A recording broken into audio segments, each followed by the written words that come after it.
To me, I left with the impression Kevin Durant's a better teammate than LeBron James. Easier to play with. Yes, I think you're right. And I think they're easier to coaches to play for than Saban. Like demanding Zuckerberg's probably a tough boss. Great You ain't people. a day at the park either. Who, me? I know. I think you're right. I think he is an easier player to play with. Absolutely. I read this article, and they were talking about they had two small hiccups basically all year. Steve Kerr said we had two things we had kind of discussed all year. Everywhere LeBron James goes, drama. Everywhere. In Cleveland, there was drama. In Miami, they were crying in the locker room in Miami. That he's passive-aggressive and going after Kevin Love in Cleveland. Kevin Durant goes out to Golden State, and this thing goes off without a hitch. By the way, Michael Jordan, no day at the beach. No. Michael was rough. And are you talking about two better teammate playing-wise or just having his presence? Easier. Well, see, that's the thing about it, because his greatness with LeBron, he's going to demand a lot of you. He's going to demand a lot of yourself because he's been a leader like that since he's been young.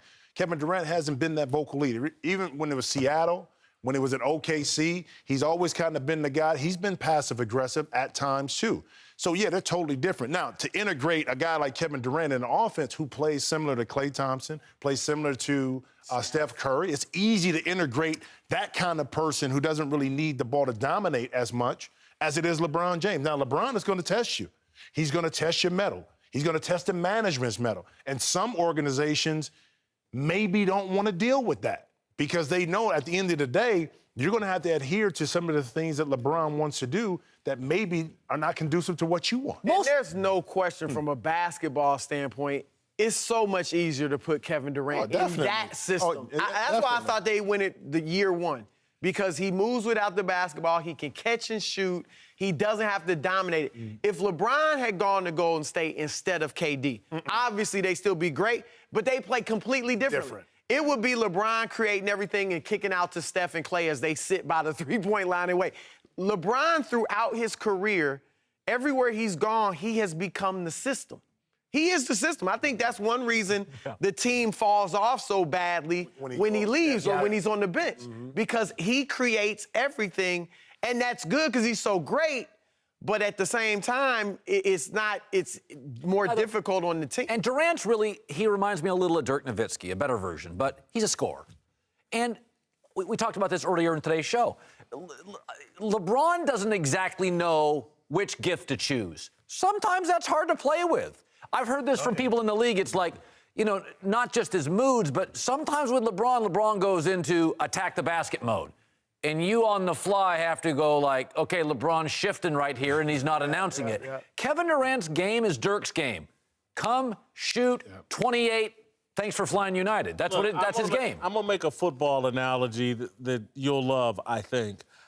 And it's no knock on LeBron or Peyton Manning. But to me, it's the difference between Peyton Manning and Tom Brady. Tom Brady got with the right head coach and put his faith in that system. Peyton Manning was the system.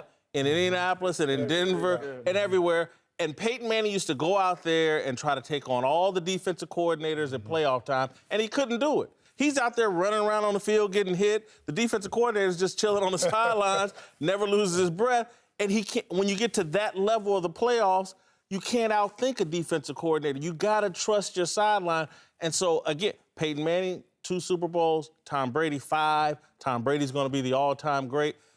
I'm telling you, read this story. Kevin Durant did have to adjust a little bit because he had some bad habits from OKC. They come down on the break, and he just goes stand in the corner and wait on a baseline 3. And they said, nope, keep moving, go there, keep moving, go set a pick for something. And he did it. He embraced it. And that's why this thing worked. I agree with you. I think sometimes the best people are the most demanding. LeBron was called the chosen one.